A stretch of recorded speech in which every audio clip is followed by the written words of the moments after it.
जय हिंद गाइस।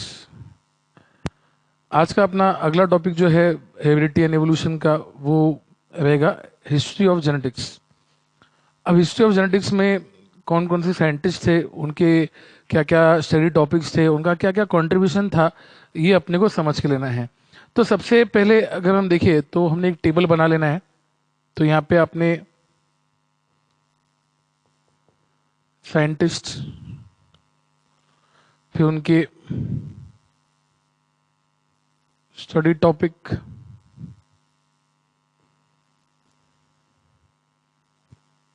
फिर उनका कंट्रीब्यूशन, ये तीन चीजों के बारे में अपने को डिस्कस करना है। अब अगर हम बात करें तो साइंटिस्ट की, तो सबसे पहले हम बात करेंगे ग्रेगर जॉन मेंडल की। ग्रेगर जॉन मेंडल की, इनकी अगर बात करें तो इनको हम बोल सकते हैं he is the pioneer of modern genetics. ठीक है, he is the pioneer of modern genetics and he performed series of experiment on pea plant, जिसके बाद उन्होंने इनहेरिटेंस अपने को बताया। इनहेरिटेंस क्या होता है या मैकेनिज्म ऑफ इनहेरिटेंस क्या होगा, ये उन्होंने अपने को समझाया। तो बात क्या बन रही कि साइंटिस्ट अपने जो थे, सबसे पहले जिसकी हम बात कर रहे हैं दैट इज जीजे मेंडल। उन्होंने क्या किया था मॉडर्न जेनेटिक्स के, वो आप अगर बोले तो पायनियर है, फादर भी बोल सकते हैं उनको। एंड उन्होंने सीरीज ऑफ एक्सपेरिमेंट किए थे जिसमें उन्होंने ये बताया कि इनहेरिटेंस किस तरह होता है, कोई भी कैरेक्टर का ट्रांसमिशन किस तरह से होता है from one generation to another. That means आप देख रहे हैं कि ट्रांसमिशन ऑफ कैरेक्टर्स जो है inheritance, the process of transmission of character from parent to offspring is known as inheritance. ठीक है, अब उसके बाद अगर हम देखिए अगले साइंटिस्ट, ठीक है, तो सबसे पहले हमने देखा जीजे मेंडल। अब अगर हम बात करें एवेरी मैक्लियोड एंड मैकार्टी, ये तीन साइंटिस्ट थे। इनका स्टडी टॉपिक था डीएनए। इनका स्टडी टॉपिक था डीएनए। अब इन्होंने अगर देखिए तो इनका कंक्लूजन ये बना कि all living organisms have DNA as their genetic material except viruses. जैसे हमने बात किया था टीएमवी एंड एचआईवी, इनमें आप अगर देखिए तो RNA as a genetic material काम करता है। तो हम क्या देख रहे हैं कि रेस्ट ऑल ऑर्गेनिजम्स की अगर बात करें तो उसमें डीएनए जो है वो एज ए जेनेटिक मटेरियल काम करेगा। तो सिंपल सी बात है, आप देख रहे हैं कि ये किसने बताया था, आपके एवरी मैक्लियोड एंड मैकार्टी, ये तीन जनों का ग्रुप था। ठीक है, अब यहाँ पे हम बात करें यूगो डिराइव की।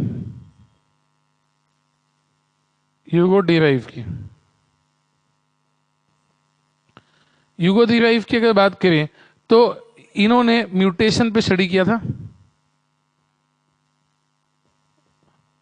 म्यूटेशन मतलब क्या, it is the sudden changes, it is the sudden changes occurring in an organism. So definitely आप देख रहे हैं कि म्यूटेशनल थ्योरी उन्होंने दी थी जो डील करता है with the sudden changes taking place in the organism. उनका कंट्रीब्यूशन ऐसा था कि, या कंक्लूजन ऐसा था, that deals with the sudden changes taking place in the organism, that deals with the sudden changes taking place in the organism. तो आप देख रहे हैं G J Mendel pioneer of modern genetics, जिन्होंने सीरीज ऑफ एक्सपेरिमेंट किए थे। Then उसके बाद एवरी मैक्लियोड एंड मैकार्टी की अगर बात करें तो उनका स्टडी टॉपिक था डीएनए, जिसमें उन्होंने बताया कि all living organisms, that is हम सब या most of the living organisms have DNA as a genetic material, and उसका एक्सेप्शन था viruses.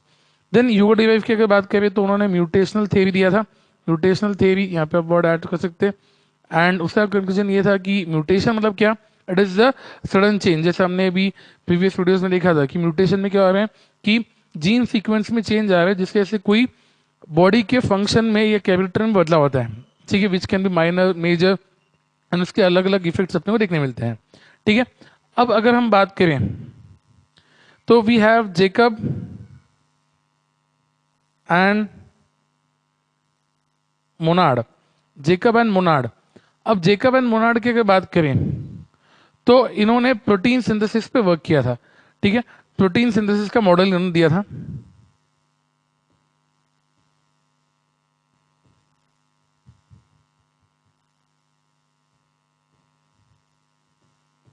They give the model for protein synthesis, जिसमें उन्होंने प्रोटीन सिंथेसिस कैसे होता है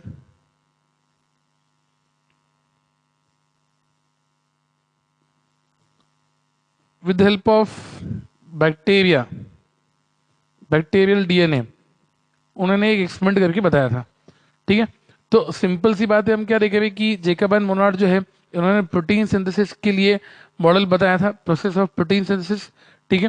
एंड ये जो एक्सपेरिमेंट किया था उन्होंने उन्होंने एक बैक्टीरियल डीएनए यूज करके ये प्रोसेस को कंप्लीट किया था। तो जेकब एंड मोनार्ड इन्होंने प्रोटीन सिंथेसिस नाम का ये प्रोसेस एक्सप्लेन किया था। तो पॉइंट क्या बन रहा है, जीजे मेंडल जो है they are the pioneer of modern genetics.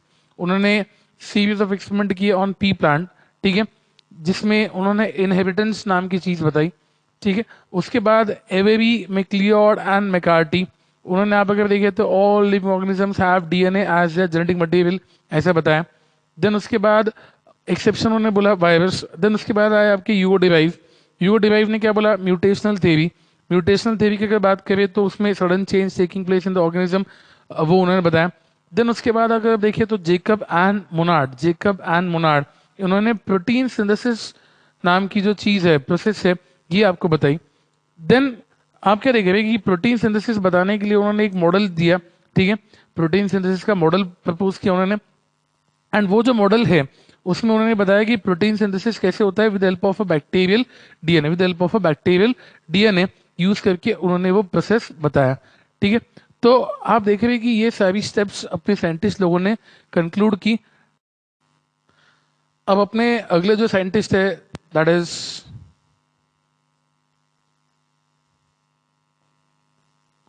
सुटॉन and Walter, ठीक है, जिन्होंने क्रोमोसोम पे स्टडी की, ठीक है। And he discovered paired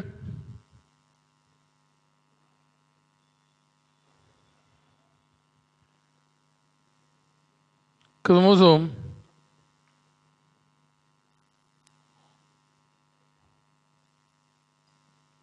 in grass hopper, discovered paid chromosome in grass hopper. तो बात क्या चल रही है यहाँ पे कि ये सारे साइंटिस्ट लोग इन्होंने अपने अपने लेवल पे स्टडी की, अलग अलग कंक्लूजन्स ड्रॉ किए, एंड उनके अलग अलग जो कॉन्ट्रीब्यूशन है ये आप लोग देखे हुए। अब उसके बाद अगर हम देखें तो what is the benefit, what is the benefit of the study of heredity. तो सबसे पहली बात तो आप लोग ट्रीटमेंट कर सकते हो ऑफ हेरिडिटरी डिसऑर्डर। आप अगर देखें तो इनका ट्रीटमेंट करना आज के डेट में पॉसिबल है, ठीक है। अब यहाँ पे आप क्या देख रहे हैं कि आप इनको अर्ली वे पे डायग्नोस भी कर सकते हैं, डायग्नोसिस भी इनका पॉसिबल है अर्ली स्टेज पे। देन आप अगर देखें तो ट्रीटमेंट पॉसिबल है, डायग्नोसिस पॉसिबल है, अब उनको क्योर करना भी आप देखें तो पॉसिबल है, ठीक है। आप अगर देखें तो इनको क्योर करना आपके पास पॉसिबल है। तो आप देख रहे the hereditary disorders can be cured by the study of this particular techniques. तो सिंपल सी बात है, आप देख रहे हैं कि आप देख रहे जेनेटिक्स में इतना डेवलपमेंट आ चुका है कि जिसके वजह से आपको हेरिडिटरी डिसऑर्डर्स को क्योर करना भी पॉसिबल हो चुका है। अब यहाँ पे आप अगर देखिए तो we can produce hybrid varieties of plants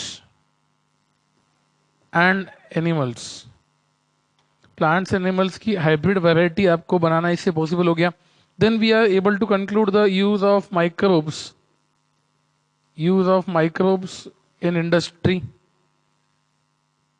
आप देखें तो ये सारी चीजें जो है बेनिफिट में आ रहे हैं, आपके वेलफेयर में आ रहे हैं. आप देख रहे हैं ये सारी चीजें होने की वजह से you can do following things. तो आप देख रहे हैं कि ट्रीटमेंट पॉसिबल है, डायग्नोसिस पॉसिबल है, क्योर पॉसिबल है. अब इसमें आप देख रहे हैं कि इसको आप अर्ली डिटेक्ट कर पा रहे. सबसे बड़ा फायदा क्या है, इसको आप डिटेक्ट कर पाते हो एंड डिटेक्ट करने की वजह से आप देख रहे हैं कि अर्ली डिटेक्शन की वजह से आपका इसका क्योर भी पॉसिबल हो चुका है. तो आप देख रहे हैं कि जो heredity disorders generation to generation pass on होते हैं, बट ये टेक्निक की वजह से ये जो डेवलपमेंट हो रहा है जेनेटिक्स में, उस वजह से आप देख रहे हैं कि आप इन डिसीजेस को ओवरकम कर पा रहे हो जो कि पहले कभी पॉसिबल नहीं था. ठीक है. अब उसके बाद अपना जो अगला सीरीज इसमें स्टार्ट हो रहा है, दैट इज एवोल्यूशन पार्ट. ठीक है, जो अपने को देखना है, we will be starting with the evolution part. So ये सारी चीजें जो अभी हमने देखी है उसको आप प्रॉपरली नोट डाउन करो. अब हम जो स्टार्ट करने वाले that will be evolution part.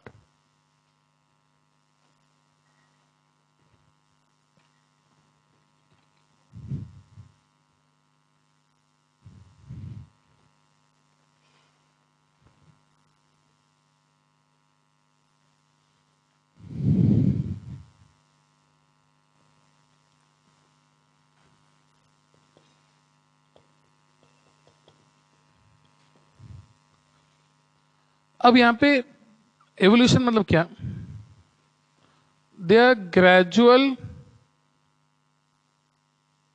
Changes taking place in an organism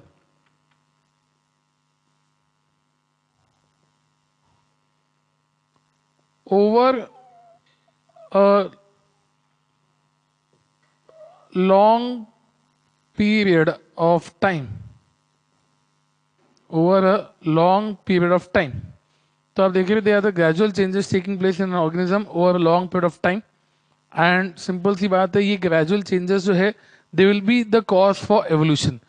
तो अब हम क्या देख रहे हैं कि एवोल्यूशन मतलब क्या, जहां पे हम क्या देख रहे हैं, there are gradual changes taking place in an organism over long period of time. ठीक है. तो अब समझ के ले रहे हैं यहाँ पे एवोल्यूशन का मतलब क्या, जिसमें आप देख रहे हैं कि किसी भी ऑर्गेनिज्म में एक स्पेसिफिक, उसके एक स्पेसिफिक कैरेक्टर में, ठीक है, उसके एक स्पेसिफिक कैरेक्टर में चेंज आएगा. ठीक है, चेंज आएगा. और ये जो चेंज है वो काफी समय तक, that is for many generations होगा. एंड उसमें नेचुरल सिलेक्शन जो है वो एक अपना इंपॉर्टेंट रोल प्ले करेगा. एंड ये सारे चेंजेस की वजह से एक न्यू स्पीसीज का फॉर्मेशन होगा. न्यू स्पीसीज का फॉर्मेशन होगा. तो इस प्रोसेस को हम क्या बोल रहे हैं, एज इवोल्यूशन. इस प्रोसेस को हम क्या बोल रहे हैं, एज इवोल्यूशन. तो हम क्या देख रहे हैं कि कोई एक ऑर्गेनिज्म है, उसके कुछ स्पेसिफिक कैरेक्टर में चेंजेस आएंगे for several years, long period of time, that is for many generations to come. And वो चेंजेस के लिए रिस्पॉन्सिबल होगा आपका नेचुरल सिलेक्शन, जो कि ड्राइविंग फोर्स है. अब यहाँ पे नेचुरल सिलेक्शन एक ही वर्ड बोला है, बट इसके अलावा भी कई सारे ऐसे फोर्स है जो इन्वॉल्व रहते हैं नेचुरल सिलेक्शन के अलावा. बट अपने को यहाँ पे नेचुरल सिलेक्शन वर्ड ही यूज किया हुआ है. And that force will lead to the formation of new species and that process is known as evolution. तो इसका मतलब क्या, it is the process of gradual unfolding of new species over a long generation. over a long generation आप देख रहे हैं कि कई सारे जनरेशन्स में डेवलपमेंट होते होते आपकी एक नई स्पीसीज फॉर्म होना, ये प्रोसेस को हम क्या बोल रहे हैं, एवोल्यूशन. ठीक है, ये प्रोसेस को हम क्या बोल रहे हैं, एवोल्यूशन. अब ये फील्ड की अगर बात करें तो इसमें डेवलपमेंट इन स्टार्स, प्लैनेट, ठीक है, बायोस्फीयर्स में क्या क्या चेंज हो रहे हैं, ये सारी चीजें भी अपने को इसमें देखनी है, या ये फील्ड में आती हैं इन एवोल्यूशनरी पार्ट. अब यहाँ पे अपने अर्थ कैसे एग्जिस्ट हुआ, ये सारी चीजें लोगों को डेफिनेटली क्यूरियस बनाती, how life came into existence. तो इसके कई सारे थेरीज है, कई सारे लोगों की सोच है, कई सारे उनके विचार है। बट आप अगर देखिए तो big bang theory is widely accepted. आप देख रहे हैं बिग बैंग थेरी का ऐसा मानना था कि पहले एक पॉइंट सोर्स था, फिर वो एक्सप्लोड हुआ, फिर उसकी वजह से सारी दुनिया धीरे धीरे आई। अब यहाँ पे बिग बैंग थेरी ऐसी सारी चीजें अपने को मालूम पड़े। अब यहाँ पे हम ये समझ के लेने वाले कि how the life came into existence. ठीक है, लाइफ एग्जिस्टेंस में कैसी आई, ये अपने को समझ के लेना है।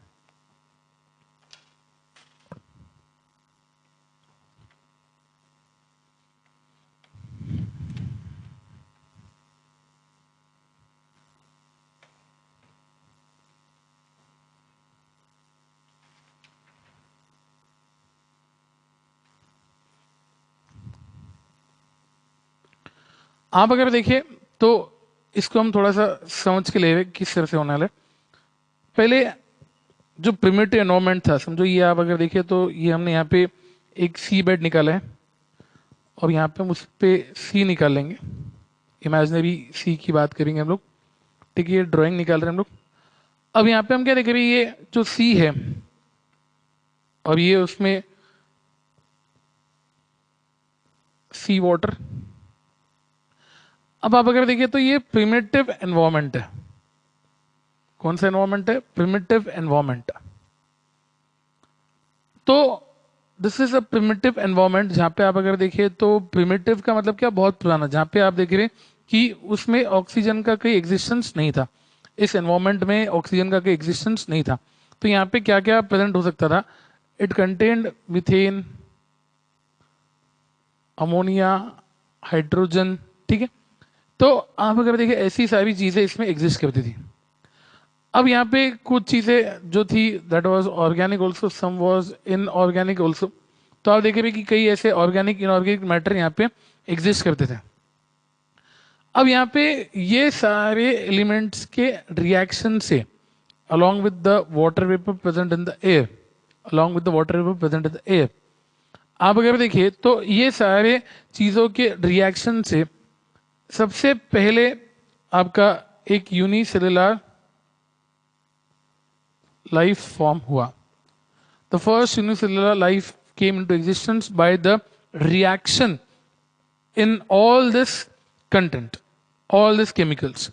आप अगर देखिए तो ये सारी चीजों के अंदर जब रिएक्शंस हुए तो उसके बाद आपके ये unicellular first life form came into existence which contain the content like proteins and nucleic acid. आप अगर देखिए तो उनमें proteins and nucleic acid present थे, जो कि आज के ऑर्गेनिज्म में भी प्रेजेंट है। अब आप क्या देख रहे हैं कि ये फर्स्ट यूनिसेलुलर लाइफ फॉर्म जो आई, ठीक है, उसके कई सारे इंडिविजुअल्स है। फॉर टाइमिंग हम बात करें, this are the number of individuals of first unicellular life form. ठीक है, अब आप क्या देख रहे हैं कि ये जो फर्स्ट यूनिसेलुलर लाइफ फॉर्म है उसके कई सारे इंडिविजुअल्स हैं। अब इनके सबके अपने अपने एक स्पेसिफिक कैरेक्टर थे, जिसकी वजह से क्या हुआ, some survived and some got perished, some survived and some got perished. सबकी अपनी अपनी अडाप्टेशन है, एंड उस अडाप्टेशन की वजह से आप देख रहे हैं कि कुछ लोग सर्वाइव कर पाए, कुछ लोग पेरिस्ट कर गए। अब ये जो प्रोसेस हुई उसकी वजह से हुआ क्या कि जो सर्वाइव कर गए they started to reproduce, multiply. उनमें कई सारे ऐसे अपने चेंजेस आए। ठीक है, एंड धीरे धीरे आप अगर देखें तो उनसे कॉम्प्लेक्स लाइफ फॉर्म इवॉल्व होना चालू हुई। तो आप देख रहे हैं कि यही यूनिसेलुलर लाइफ फॉर्म आगे जाके आपके कॉम्प्लेक्स लाइफ फॉर्म को डेवलप करके दिया। तो इस तरह से आप देख रहे हैं कि ग्रेजुअल ट्रांसफॉर्मेशन हुआ ऑर्गेनिजम्स में। ठीक है, तो आप देख रहे हैं कि ये जो ग्रेजुअल ट्रांसफॉर्मेशन हुआ ये यूनिसेलुलर लाइफ फॉर्म में हुआ, एंड धीरे धीरे इनमें कुछ चेंजेस आए। आप क्या देख रहे हैं, चेंजेस के लिए रिस्पॉन्सिबल कौन था? Natural selection. आप देख रहे हैं ये जो अडेप्टेशन हुआ, ये ड्राइविंग फोर्स जिसको हम बोल रहे हैं दैट वाज नेचुरल सिलेक्शन, जिसके वजह से आप देख रहे हैं कि that organisms underwent series of changes, and धीरे धीरे क्या हुआ, इवोल्यूशन हुआ। इवोल्यूशन होते होते आप देख रहे हैं कि आज के डेट का कॉम्प्लेक्स ऑर्गेनिज्म जो है वो एग्जिस्ट कर रहा है। तो ये थ्योरी का ये मानना है कि आपकी जो लाइफ है वो इनऑर्गेनिक मैटर से इवॉल्व हुई थी, ठीक है। अब आप देख रहे हैं इनऑर्गेनिक मैटर मतलब कौन से methane, ammonia, hydrogen, water vapours, ये सारे जो है इनऑर्गेनिक मैटर जो है इनके कॉम्बिनेशन से आपकी लाइफ बनी थी। अब आप क्या देख रहे हैं कि ये जो लाइफ बनी थी उसमें जो कंटेंट सबसे पहले बना था यूनिसेलुलर लाइफ फॉर्म में, that was proteins and nucleic acid. आप देख रहे हैं कि प्रोटीन्स एंड न्यूक्लिक एसिड उनमें प्रेजेंट था, जो कि वेरी वाइटल कंटेंट जो आज के ऑर्गेनिजम्स में प्रेजेंट है, जो कि बताता है कि the life really might have originated in this way, ठीक है। अब उसके बाद अगर हम देखें तो उनका ये मानना था कि बाद में फिर ये जो यूनिसेलुलर लाइफ फॉर्म है अलग अलग उनमें डेवलपमेंट हुआ, चेंजेस आए, मल्टी सेलुलर ऑर्गेनिजम्स हुए एंड देन कॉम्प्लेक्स ऑर्गेनिज्म धीरे धीरे फॉर्म हुए, ठीक है। आप अगर देखिए तो इनमें आज के डेट में यूनिसेलुलर, अमीबा, कॉमा, पैरामेशियम से लेके तो ब्लू व्हेल, जो कि डेफिनेटली एक जायंट ऑर्गेनिज्म है, इतना बड़ा चेंज आपको दिखता है, ये डेवलपमेंट दिखा। अब आप अगर देखिए प्लांट्स में तो क्लोरेला से लेके तो बनियान ट्री तक आप देख रहे उनमें डेवलपमेंट है। तो आप देख रहे कि इसमें बहुत डाइवर्सिफाइड लॉन्ग स्केल डेवलपमेंट आपको देखने मिल रहा, जो कि जिस वजह से आप देख रहे कि डाइवर्सिफाइड लाइफ आपको देखने मिलेगी। और आप देखें तो ये सारा जो डेवलपमेंट है वो धीरे धीरे है, स्टेप बाय स्टेप है, जनरेशन टू जनरेशन हुआ है। एंड डेफिनेटली ये सारे बेसिस पे थ्योरी ऑफ एवोल्यूशन दी गई थी, जो कि सबसे वाइडली एक्सेप्टेड थ्योरी है। तो अपने नेक्स्ट शूट में हम लोग theory of evolution and evidences उसको रिलेटेड देखने वाले हैं।